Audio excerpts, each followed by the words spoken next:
Amber Burton, and here's my tennis bag. Let's see, first I have my water bottle, because of course you need a water bottle. And it's not your normal water bottle, it's aluminum, which is even better. It's supposed to be healthy. And then I have my sunscreen, 70 SPF, sprays on, quick and on the go.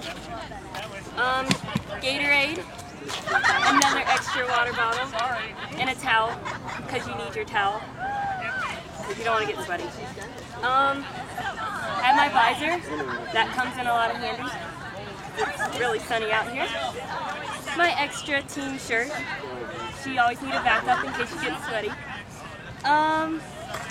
Tennis balls to practice. And then I have my 2 tennis rackets.